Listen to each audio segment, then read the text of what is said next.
Shalom Bapak Ibu dan Saudara, selamat pagi. Selamat berjumpa kembali dengan Renungan Pagi GKSBS. Mari siapkan hati untuk menyambut firman Tuhan hari ini. Selamat mendengarkan. Selamat pagi Bapak Ibu Saudara dimanapun berada. Mari sebelum kita beraktivitas pada hari ini, terlebih dahulu kita mendengarkan firman Tuhan. Mari kita berdoa. Tuhan Allah yang Maha Kuasa, bersyukur kami kepadamu atas rahmat kasih karunia-Mu menyertai kehidupan kami. Sebelum kami menunaikan tugas pekerjaan kami pada hari ini, kami terlebih dahulu ingin mendengarkan firman-Mu. Berfirmanlah ya Tuhan, kami siap untuk mendengarkannya. Dalam Yesus Kristus kami berdoa. Amin. Firman Tuhan yang kita renungkan pada pagi ini dari Imamat pasal 1 ayat 1 sampai 17. Saudaraku, saya akan membacakan ayat 1 dan 2 dengan judul korban bakaran. Demikian tertulis. Tuhan memanggil Musa dan berfirman kepadanya dari dalam kemah pertemuan. Berbicaralah kepada orang Israel dan katakan kepada mereka, apabila seseorang di antaramu hendak mempersembahkan persembahan kepada Tuhan, haruslah persembahanmu yang kamu persembahkan itu dari ternak, yakni dari lembu sapi atau dari kambing domba. Demikian pembacaan Alkitab.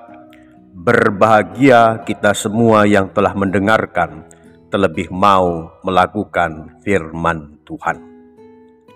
Saudara-saudara yang dikasihi Tuhan, tema renungan pagi ini saya beri adalah mempersembahkan yang terbaik bagi Tuhan. Saudara-saudaraku, pada acara pertemuan keagamaan, kadang ada yang bertanya, siapakah yang mengimami? Maksudnya, siapakah yang bertugas untuk berdoa kepada Tuhan dalam penyelenggaraan acara tersebut? Hal ini mengartikan bahwa imam memiliki peran yang strategis untuk menghubungkan antara umat manusia dengan Allah.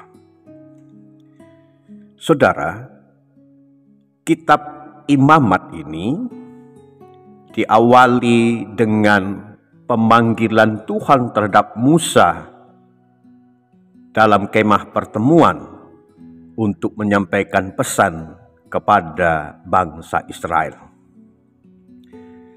Kitab Imamat menekankan peran imam yang dipilih untuk mewakili umat Israel di hadapan Allah dalam penyelenggaraan ibadah di kemah suci sebagai simbol kehadiran Allah di tengah umat Israel, di mana orang Israel berkumpul di bagian depan kemah suci, sementara imam bertugas menyajikan korban persembahan pada Allah.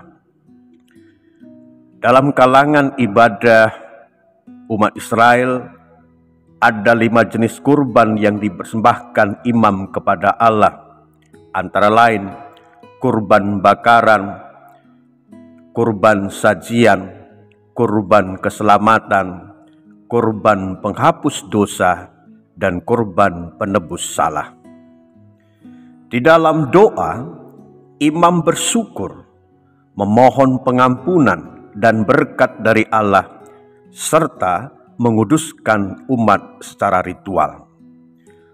Peran strategis imam diwujudkan sebagai penghubung dalam menjaga kesatuan antara Allah dan umat Israel. Saudara-saudara yang dikasihi Tuhan, pada perikop bacaan ini menguraikan penjelasan tentang penyajian kurban bakaran yang umumnya dimiliki oleh umat Israel berupa hewan ternak yang mudah diperoleh maupun hewan unggas, antara lain sapi, kambing domba, dan burung.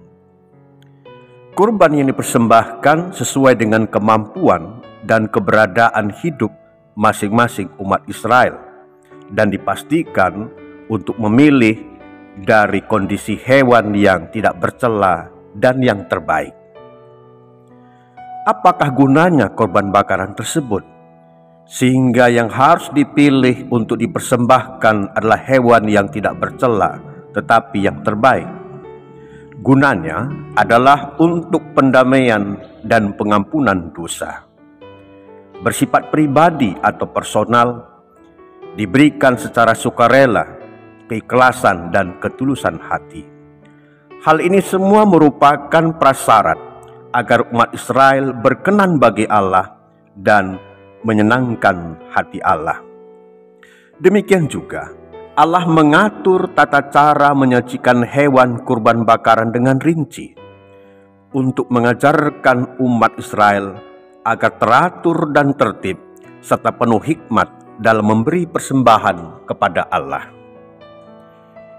Kurban bakaran hewan dipersembahkan juga memiliki makna hidup bersyukur, karena Allah telah memberkati bangsa Israel dengan memberikan tanah perjanjian kepada masing-masing suku. Selain mereka dapat mengelola tanah untuk pertanian, juga dapat mengembangkan usaha peternakan untuk kesejahteraan hidup. Inilah yang menjadi dasar perintah Allah agar korban itu berasal dari hasil peternakan mereka, sesuai dengan kemampuan dan apa yang ada pada masing-masing umat Israel.